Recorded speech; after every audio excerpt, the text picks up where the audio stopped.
Bonjour à toutes et à tous.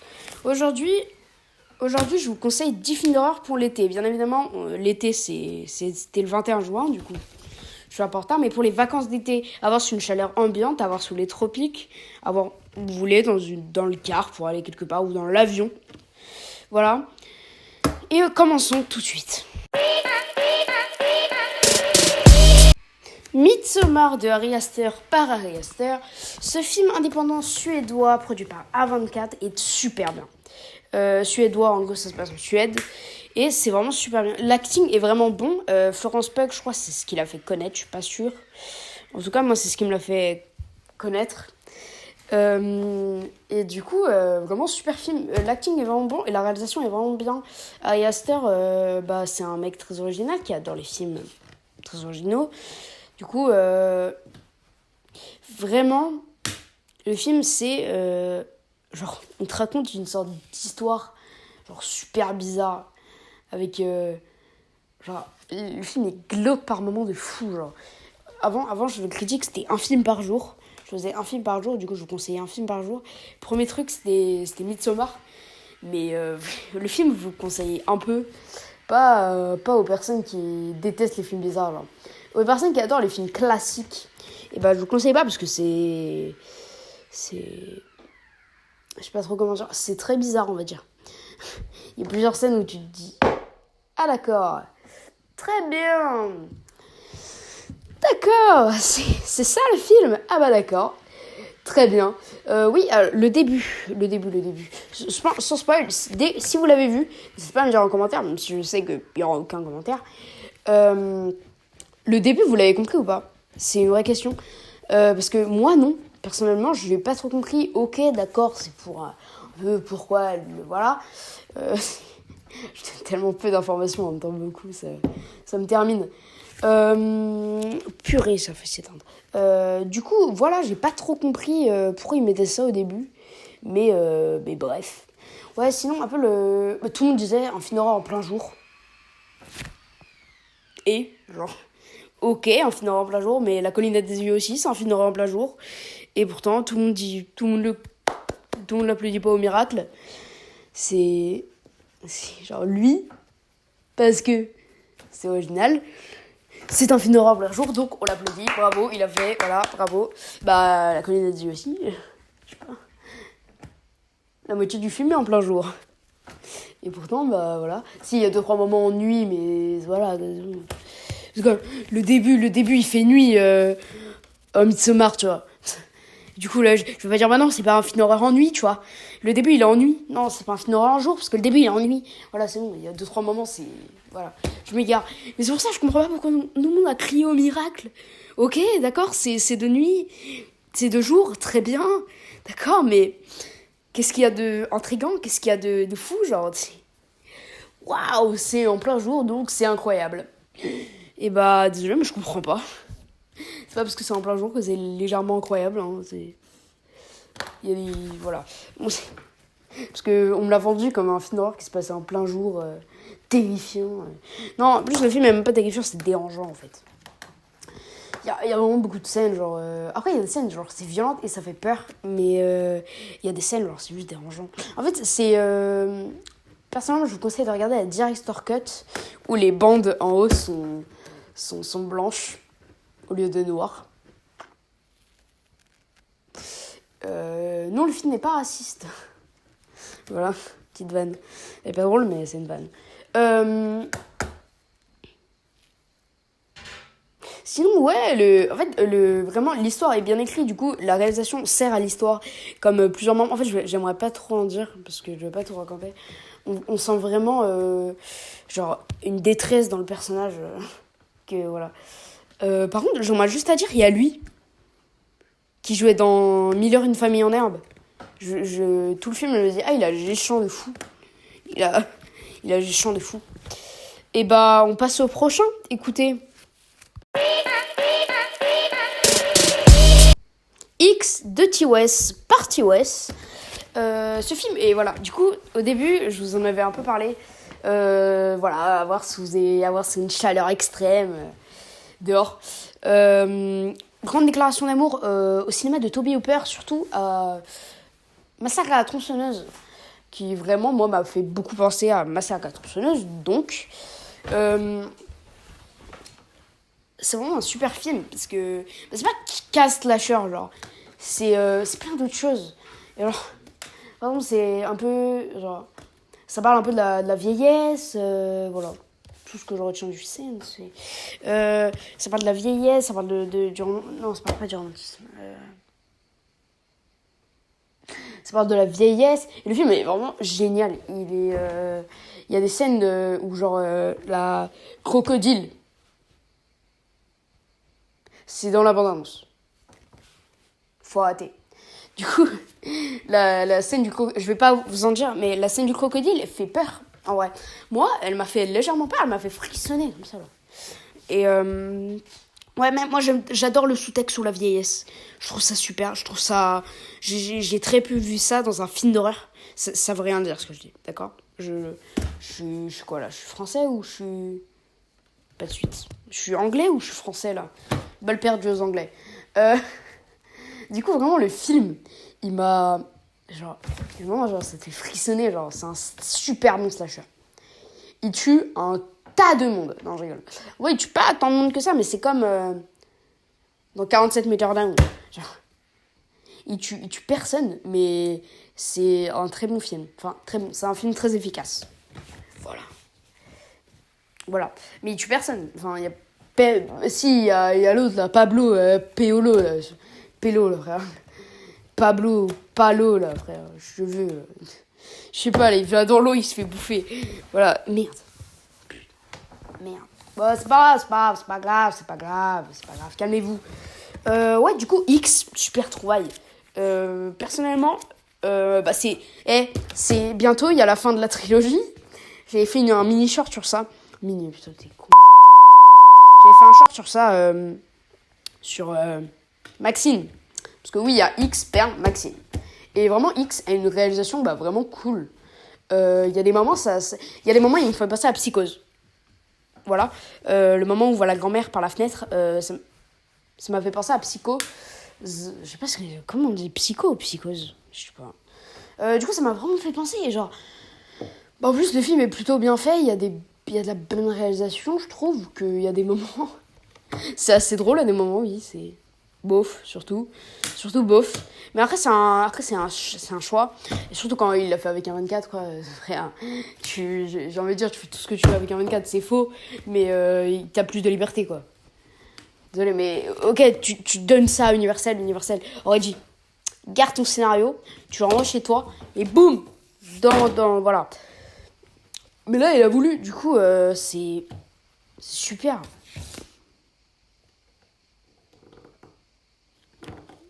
Et du coup, ouais, c'est super bien fait, en fait. Le sang est super bien fait. J'en suis en fait, ça tâche, voilà. C'est vraiment sa tâche et voilà. Allez, on passe au prochain, j'ai plus rien à dire. Nope de Jordan Peele par Jordan Peele. C'est marrant parce que le début, il n'y a que des films d'auteur. On a fait X de TOS et Midsommar de Ari Aster. Nope, c'est super. En gros, il y a des moments violents. Il y a des moments beaucoup moins violents. Et en fait, le film, j'ai l'impression qu'il a vraiment créé un truc dans le cinéma en ce moment. Genre, c'est la suggestion.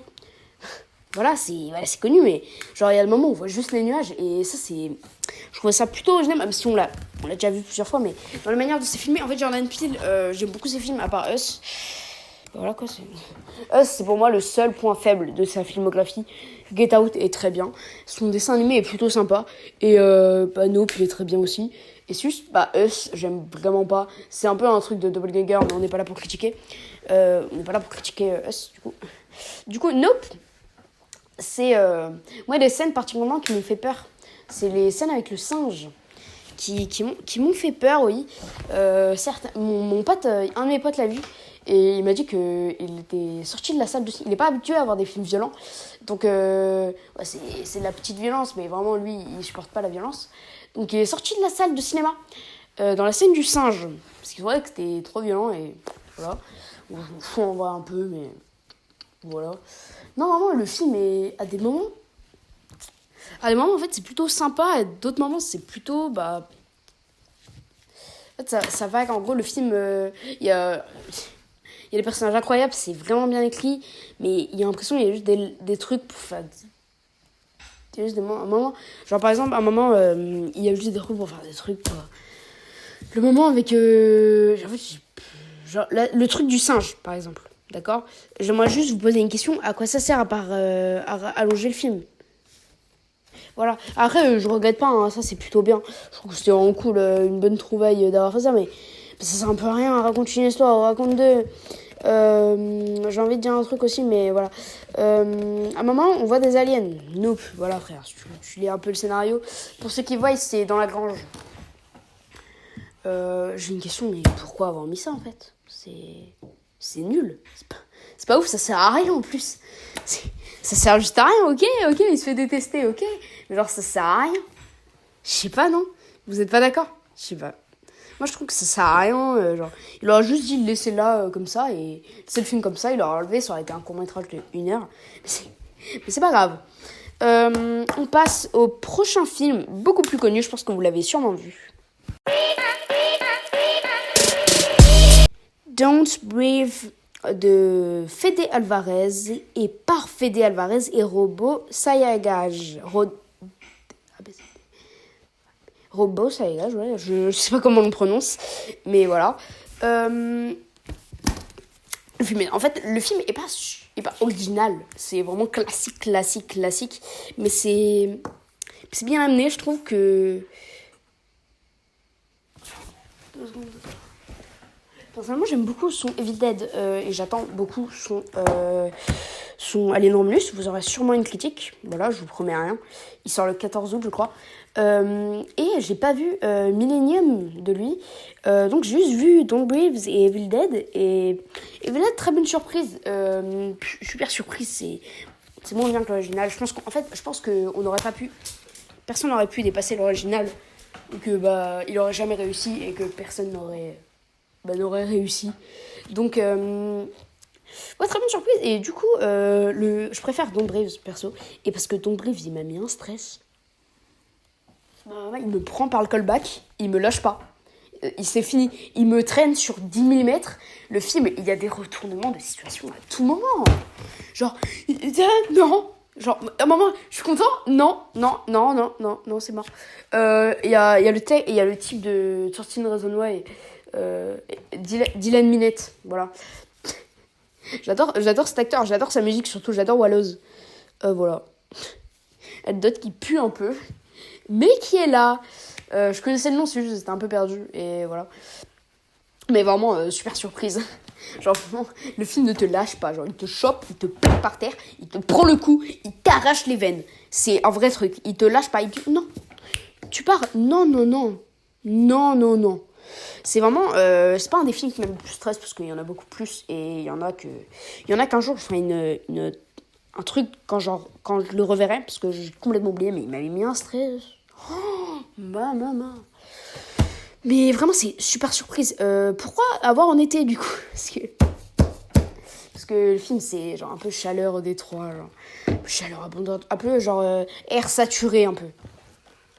Genre t'as du mal à respirer, Don't Breathe, ne respire pas. On demande pourquoi, parce qu'avec la pollution, Don't Breathe. C'est pas drôle, putain, mais arrête de faire des blagues. C'est claqué au sol mes blagues. Hein. Ouais, du coup on passe au prochain, parce que j'ai plus rien à dire. La cabane dans les bois de Drew Goddard par Josh Whedon et Drew Goddard. La cabane dans les bois. Super film. Je vais dire ça à chaque fois, mais là, je vais essayer de trucs parce que je m'en souviens beaucoup. Vraiment, le film, il te met un stress. Bon, en fait, le film, c'est un peu une comédie horrifique, une comédie noire horrifique. Je sais pas, il y a un truc, vraiment, les scènes de fin, je kiffe. Je kiffe. Vraiment, j'adore. Je vois les scènes de fin, je me dis, voilà. Genre, le début met un stress. Le début te met un stress, peu à peu. Il t'établit un stress et tout. T'es stressé comme ça, t'es t'es comme ça là, t'es stressé. Puis il y a la scène de fin qui est complètement jouissif, qui est incroyable, genre tout explose de tous les côtés, c'est incroyable.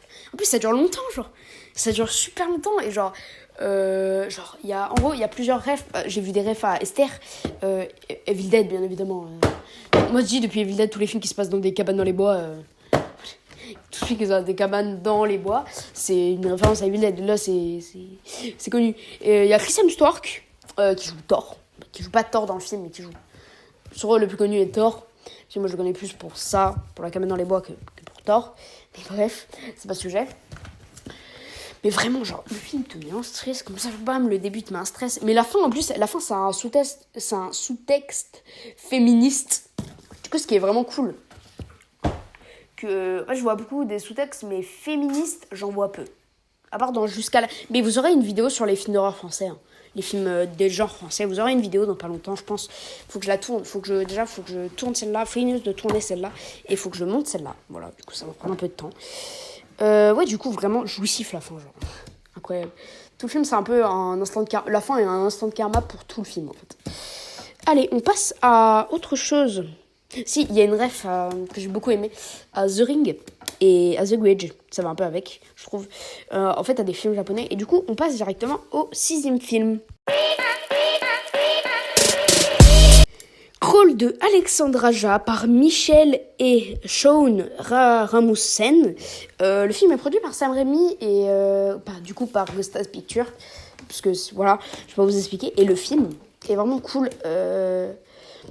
Ce sera le seul film de Alligator Crocodile. Comme vous voulez, je m'en souviens même plus. Ce sera le seul film, mais vraiment, le film, pourquoi le voir en été? Parce que c'est Alligator. Pour moi, tous les films de monstres, un peu, à part Santa Jaws, il faut les voir en été.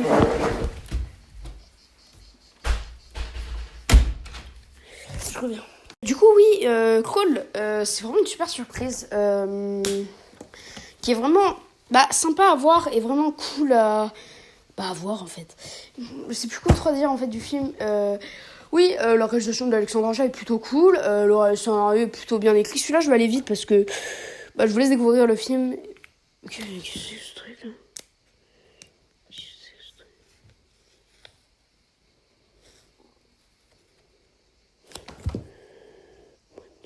Mais qu'est-ce que c'est que ce truc?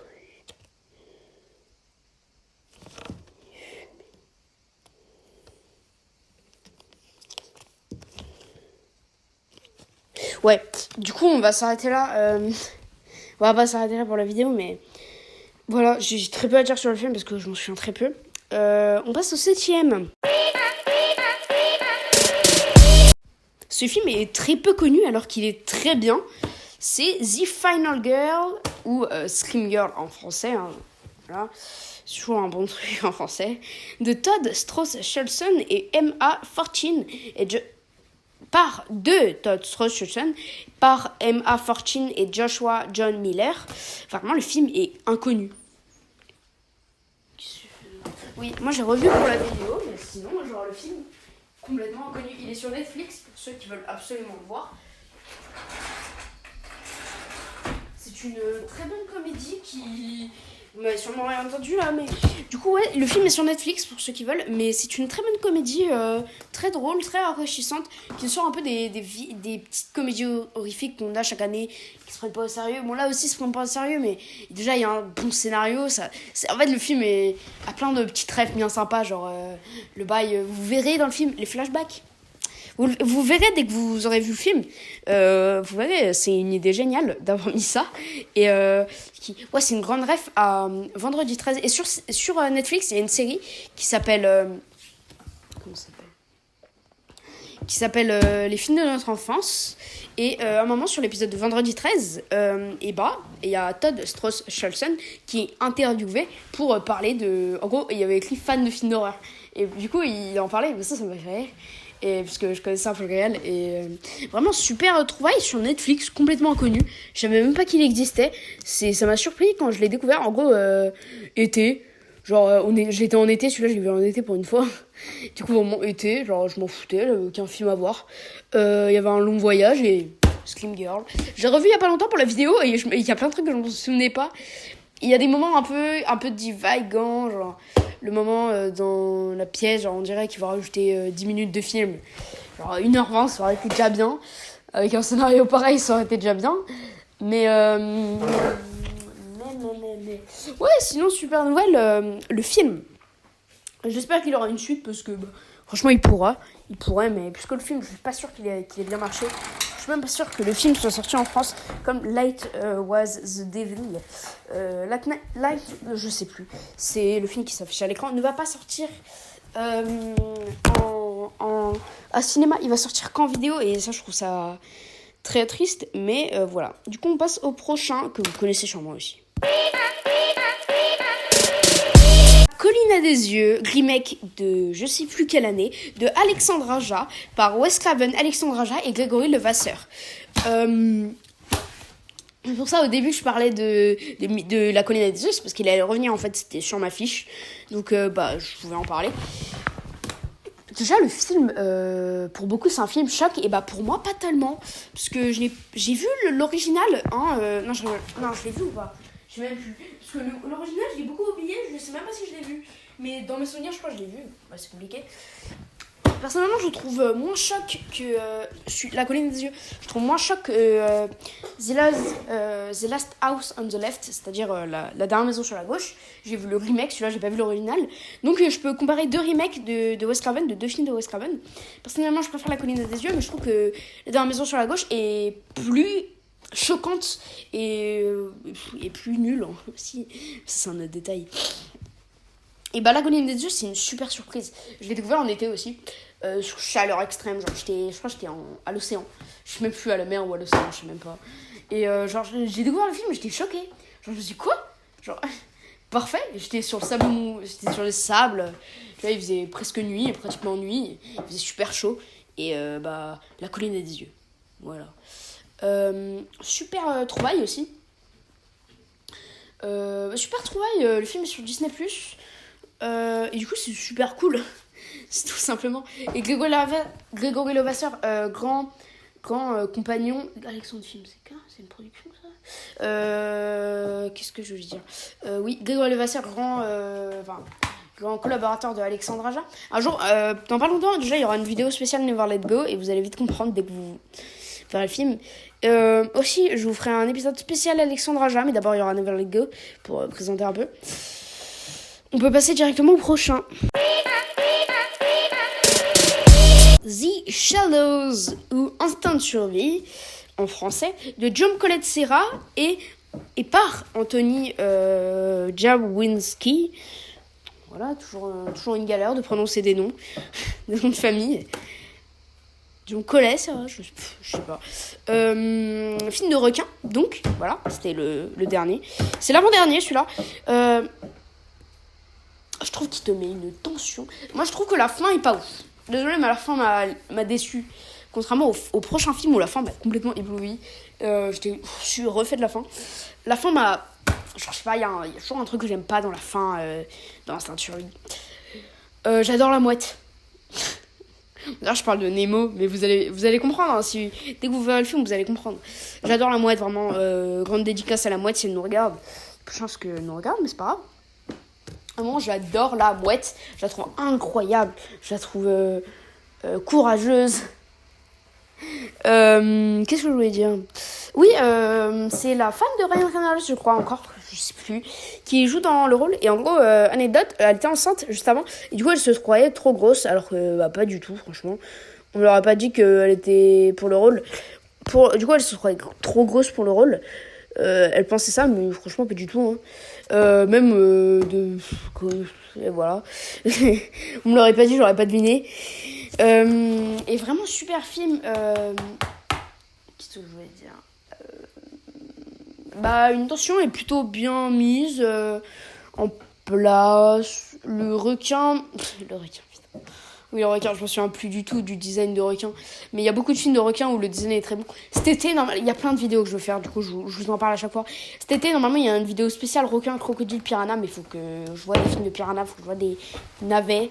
Du coup, elle sortira sûrement en octobre, le temps que j'en vois beaucoup, parce que dernier film de merde de requin que j'ai vu, oh, ça m'a pas énervé, oh, ça m'a fatigué. Un truc de fou. Allez, on arrête, on passe au dernier film, très bon film. A Classic Horror Story. Film sur Netflix de Roberto De Feo et Paolo Stripoli par Lucio Besana et Roberto De Feo et Paolo Stripoli. Le film est sur Netflix, c'est un film italien, voilà, comme vous l'aurez deviné. Très bon retournement de fin. Le film commence un peu comme un film paranormal, bizarre, un peu paranormal. Le début m'a vraiment intrigué, paranormal, tu vois. Et ça finit tout à fait autrement. Je trouve le virage en 360 degrés, le virage 90 degrés est complètement bien. Genre, le film au début te met en tension de malade. Ça parle de secte, ça parle de trucs, nanana. Puis bah, et à la fin, qui est complètement bien, la musique du film vous restera un peu dans la tête. Parce que moi, ça me l'a fait pendant 2 jours, je l'ai chanté. Voilà, on chante. Donc voilà, je l'ai chanté pendant 2 jours et bah super surprise. Je vois pas beaucoup de films italiens d'horreur. J'ai vu des films italiens, voilà, super surprise des fois, mauvaise surprise des fois aussi. Mais là, c'était bon et c'était un des seuls films d'horreur. Non, j'ai vu des slashers italiens qui étaient pas mal. Beaucoup inspirés de Vendredi 13, je sais pas s'ils sont beaucoup inspirés de Vendredi 13 ou c'est Vendredi 13 qui s'est inspiré beaucoup des slashers italiens.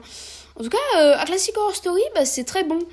Des fois, ça va dans le torture porn un peu. Mais très légèrement, en fait, on voit rien. En gros, on voit en fait, on voit rien. On entend, surtout. Voilà. Ça, c'est mais en fait, là, on dirait que je vous dégoûte du film, parce que... Mais vraiment, très légèrement, ça va dans le torture porn, quoi. Le film est plus à limite un slasher paranormal qu'un torture porn. Il y a des scènes que je trouve vraiment cool. La scène de fin aurait pu être enlevée. La scène de fin aurait vraiment pu être enlevée. Dès que vous verrez le film, vous comprendrez pourquoi la scène de fin aurait pu être enlevée. Pour le moment, j'aurais pas mise. J'aurais laissé planer le doute ou genre en gros moi à la fin tout le long à la fin du film, on aurait juste vu une image, genre je sais pas, une image avec le logo, voilà. Non, en vrai, même la fin elle est bien, ouais. Même en réfléchissant, elle est bien. Allez, on va. Je l'aurais pas enlevé. Voilà. Super fin, j'ai kiffé la fin. Voilà, on va finir. C'est la fin de cette vidéo. Du coup, je vous souhaite un super bon été. Je vous souhaite de voir plein de bons films d'horreur que je n'ai pas ici. Que je n'ai pas dit ici. N'hésitez pas à me dire des films d'horreur que je n'ai pas dit. Si je sais que personne va me dire en commentaire. N'hésitez pas à vous abonner, à liker si vous avez kiffé, à partager aussi si les potes voient pas beaucoup de films d'horreur et vous voulez en montrer. Voilà, et du coup, il y a. Et pour finir, j'ai un compte Insta qui s'appelle Floby Ghost. Je vous invite à aller vous abonner, je donne plein d'infos là-bas. Enfin, j'ai rien donné parce que la personne n'y est encore allée. Dans mes vidéos font 4 vues. Du coup, voilà, je vous souhaite une super journée et voilà, super journée à tous et bonne journée. Allez, bye bye.